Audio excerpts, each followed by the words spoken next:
Now, recent developments in South Sudan may have taken the spotlight away from a place of ongoing conflict in Sudan, Darfur. Qatar's Minister of State for Foreign Affairs visited the troubled region recently to push the implementation of the Doha document on peace in Darfur. What do we want? When do we want? Now. Mohamed Yahya has been in the forefront of protests calling for peace in Darfur in Western Sudan for years. Many attempts at bringing peace to the region have so far failed. But that didn't stop Yahya from celebrating with South Sudanese at their independence in July. He said then he doesn't want the Darfuris to secede, he just wants them to live in peace. My people in Darfur are still suffering, they are still dying, they are still facing, all kind of, aggression. But still I have to share some moments with people of South Sudan because we have been together. We have been in one country. That country should be united. But now there may be renewed hope for Yahya and other Darfuris following Qatar Minister of State for Foreign Affairs Al Mahmoud's visit to Darfur as part of an agreement signed in Doha. Al Mahmoud went to Al Fashir, the capital of northern Darfur, to push for the implementation of the Doha Darfur Peace Document, or DDPD, signed in 2011 by the Sudan government and the Liberation and Justice Movement, an association of smaller groups. The document provides a framework for the start of a comprehensive peace process in the troubled region. He praises all sides for the progress that's been made. نحن نعتبر من إيجابيات وثيقة الدوحة لسلام دارفور. We consider one of the major successes of DDPD is that people accepted it at face value, and international envoys have told us that the voluntary return of people occurred faster than was expected. Part of the implementation of the DDPD requires a widespread weapons amnesty program and grassroots work to ensure all sides are able to agree on key rules for peace and stick to the deal. The DDPD has been welcomed by the wider international community and top leaders on both sides of the conflict. The interested parties attended a follow-up meeting at the United Nations African Union mission in Darfur, UNAMID. But people displaced by the violence say they are unsure what the DDPD is all about.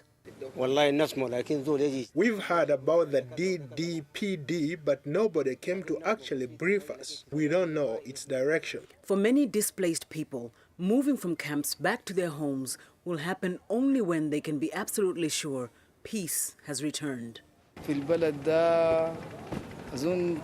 I've lived here for about 9 years. If things go well and peace comes, I'll return one day and we'll stay here no more.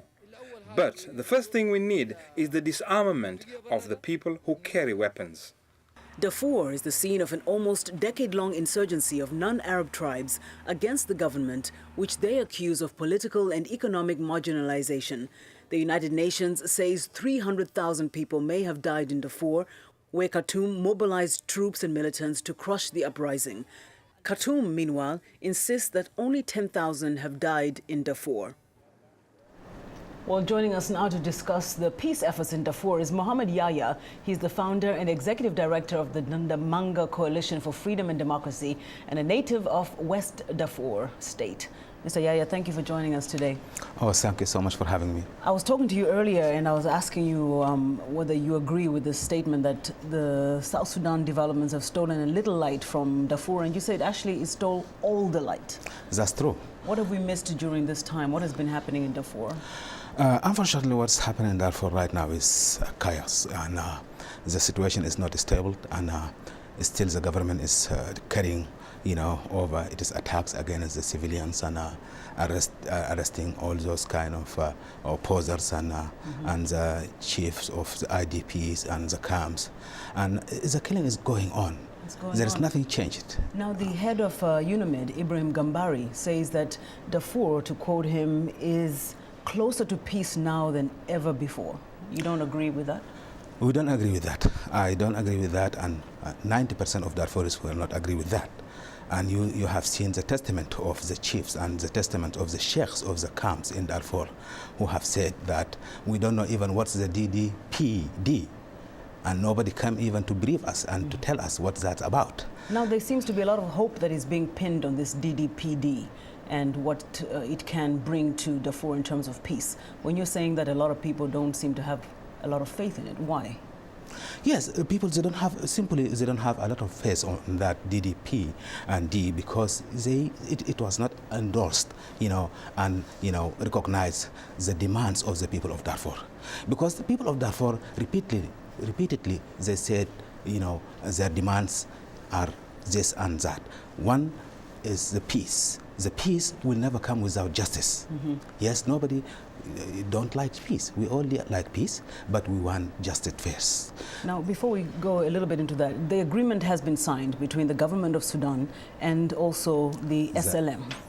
Right? Not SLM. I'm sorry, the LJM, exactly, which is the Liberation Justice Movement. But it has not been signed by some other rebel groups, including GEM and also the Sudan Liberation Movement. How significant is it that they haven't signed on this agreement, and they're the ones who are pushing for some of these preconditions, that they want security to be mentioned, they want power sharing, they want human rights to be addressed? Exactly, and that's very unique and that's very important, because the major rebels groups like SLA, like the GEM, which is Justice Equality Movement, and like other factions, they are not signing it because they know that this DDP and D is not endorsing what they want, because they want, yes, as you said, power sharing, and they want also the wealth sharing, and they want justice overall, because that's the important and that's the fundamental demand for the people of Darfur, to see justice over those indicted. And briefly before you go, just as you mentioned all these problems in Darfur, you still are against secession, like the way South Sudan went. Why? Still against secession of South? Yes, of course, because the South is a part of our country. South is a part of Sudan, which is a huge country. It's a 1 million square miles. It is a beautiful country that we want it to be together, to be united. And we don't want to lose our brothers and sisters on South of Sudan just because of President Omar al-Bashir. And so Darfur is not considering cessation either? That's something I am not sure about it, because people of Darfur, at the end of the day, they have to decide whether if they would be with the government that killing them days or the night, or they have to secede, also like Southern Sudan, because the government of Sudan proven over years he will never respect any agreements that made between South of Sudan or between any other part of Sudan. So in brief, you're not hopeful of the DDPD? I am not hopeful. Okay. I used to be very optimistic, but right now I am not optimistic. I am very pessimistic because yes. We're going to have to bring you back and you can tell us more about that. But thank you so much for that insight. Now, Mr. Yahya is the founder and executive director of the Damanga Coalition of Freedom and Democracy in Darfur.